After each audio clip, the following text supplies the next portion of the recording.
I'm Nick the History Kid. I'm a young patriot who loves history. Today, I'm in Washington, D.C. at the National Air and Space Museum.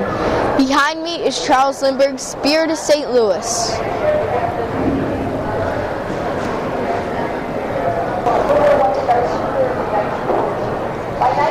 This custom-built, single-engine, single-seat monoplane was flown by Charles Lindbergh on May 20th and 21st, 1927, on the first non-stop flight from New York to Paris.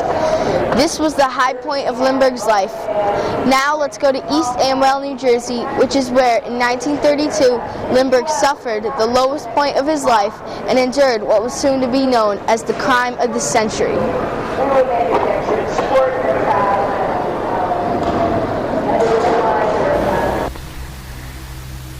I'm now in East Amwell, New Jersey, near the town of Hopewell. The house behind me once was owned by Charles Lindbergh. This house is famous for being the site of the crime of the century. In 1932, Lindbergh's 20-month-old baby was kidnapped from his bedroom and murdered not far from here. That was the year Lucky Lindbergh's luck changed forever. We will go inside and visit the scene of the crime. But first, let's walk around the property.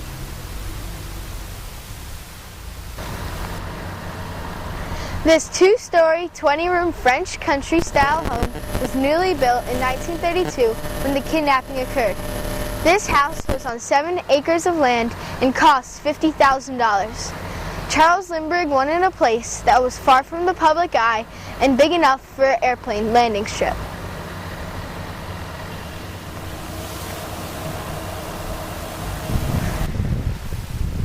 Lindbergh and his family, along with a handful of servants, had just moved into the mansion prior to the kidnapping. That's what makes this kidnapping so baffling. Nobody other than close family knew where this house was. This was and still is a hard house to find, let alone what room the baby was sleeping in. How did Hoffman know that?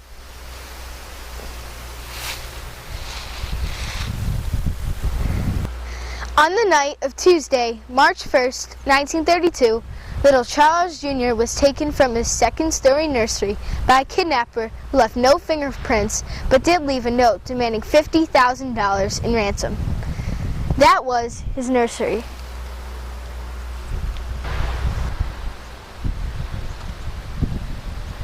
When Lindbergh discovered his baby was gone, he searched the grounds and called the police. When the police came, they walked all over the crime scene, destroying any of the kidnapper's footprints.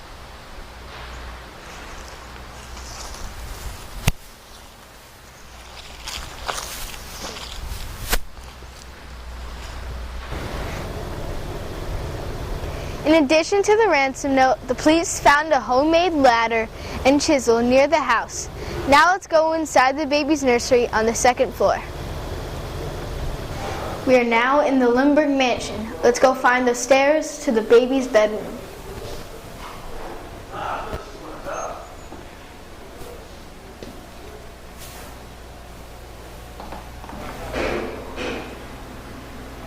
The toddler was missing for 2 months. Lindbergh was desperate for help to find his son. Al Capone even offered to help find the kidnapper if he could be released from the jail, and almost was.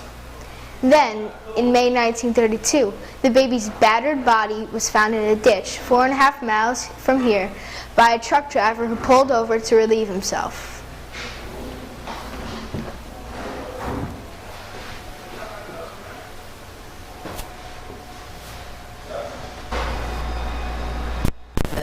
This was the nursery and the location of what was to become the crime of the century. Many historians question the theory of how a single man could climb down a thin ladder with a sleeping child under his arm on a cold, windy, and rainy night without being heard.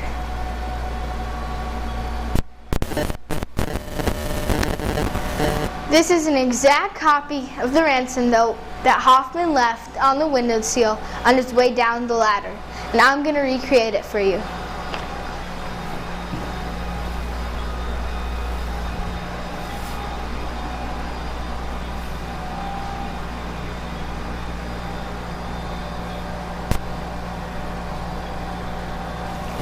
As you walk through the home, There are numerous articles of the kidnapping, and right behind this wall is Charles Lindbergh's bedroom.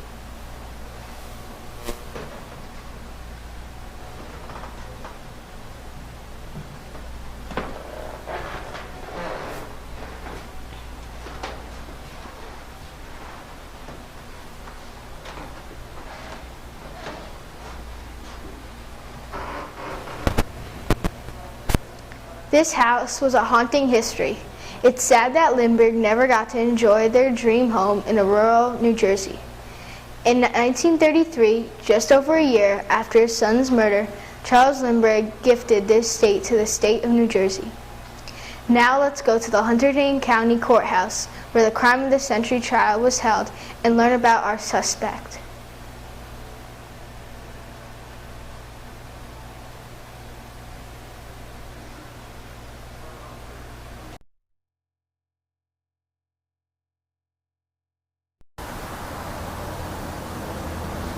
It took more than 2 years of following the trail of marked ransom bills to track down the accused man, a German-born Bronx carpenter, Bruno Richard Hoffman.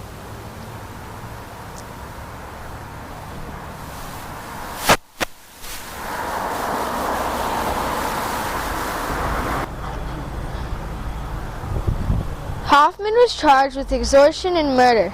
The trial was held here at Hunterdon County Courthouse in Flemington, New Jersey. The trial soon became a sensation. Reporters swarmed the town, and every room was booked. Many of the press and public stayed at the Union Hotel across the street.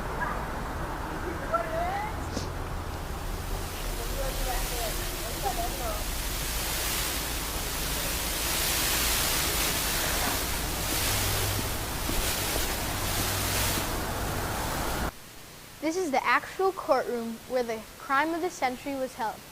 Most of everything is original, including Hoffman's and the jurors' chairs. Someone had dared to kidnap and kill the infant son of the man regarded as the world's greatest hero. The final page of a man's life would be written here.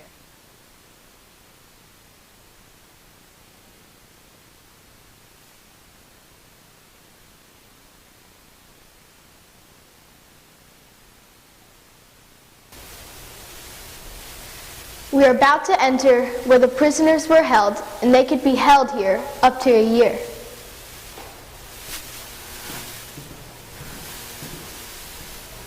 I'm about to enter Bruno Hoffman's cell.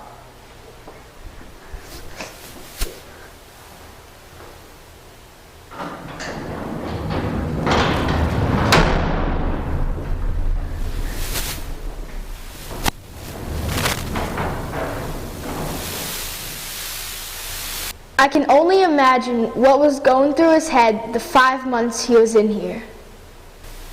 This is all the space he had to think about his innocence or guilt.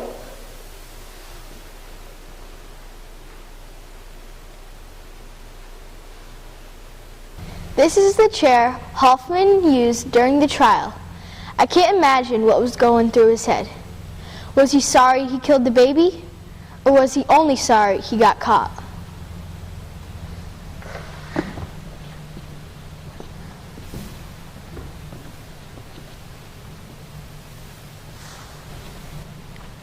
This is the jury box which held the jurors who found Hoffman guilty. These are the original chairs used by them.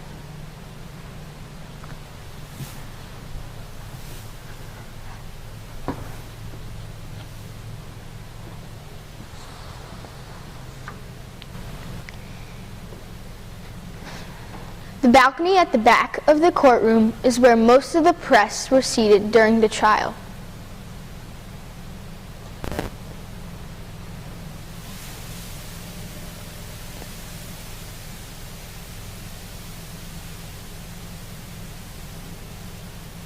This is a scene of how crowded the courtroom was during the crime of the century. During the trial, Lindbergh was here with his prosecutor, and Hoffman was over here with his attorney. This is where Lindbergh and his prosecutor discussed the case. This is the way it looked in February 1935.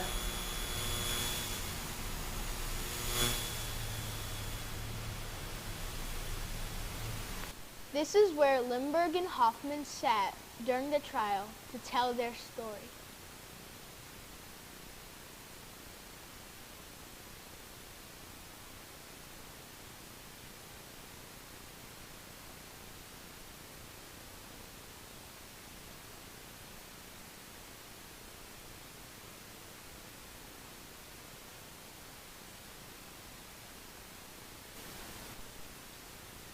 We have seen the crime scene in the courtroom. Now, let's see the evidence and come to our own conclusion.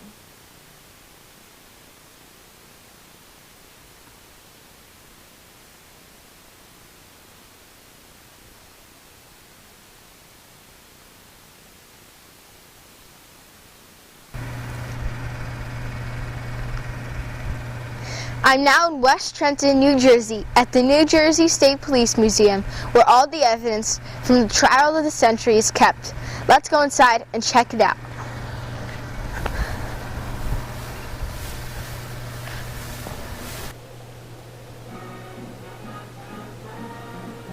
This is the actual ladder that was used to kidnap baby Lindbergh. The wood from this ladder matched a plank from Hoffman's attic. The type of wood, direction of tree growth, the milling pattern at the mill, the grains, and the nail holes were all perfect matches.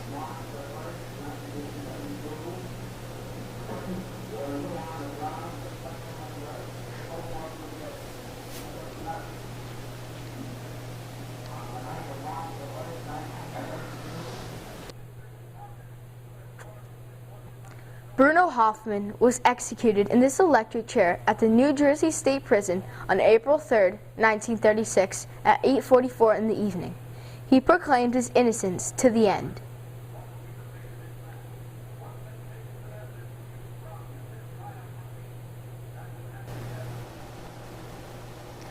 Believe it or not, Charles Lindbergh was actually the 67th man to make a non-stop flight over the Atlantic Ocean.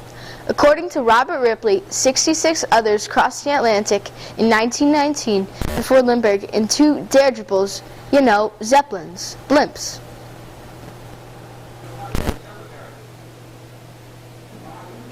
The crime spurred Congress to pass the Federal Kidnapping Act, commonly called the Lindbergh Law.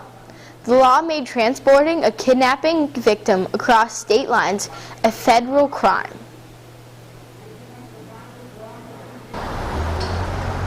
We're here today at the Hunterdon County Courthouse in Flemington, New Jersey for the retrial of the century. Let's go inside where Nick the History Kid is about to read the jury's verdict. All rise.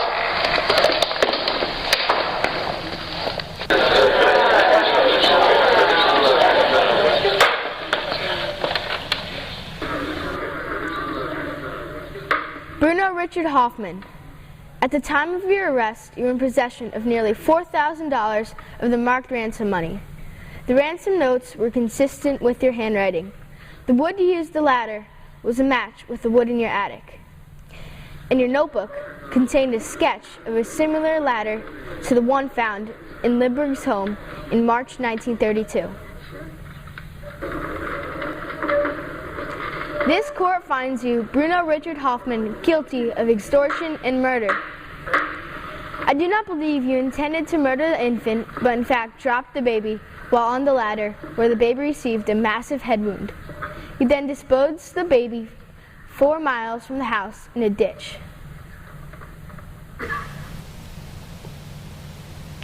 I personally believe they conspired to kidnap. How else would you have known where the state was, when the Lindberghs would be there, and where the nursery was in the home?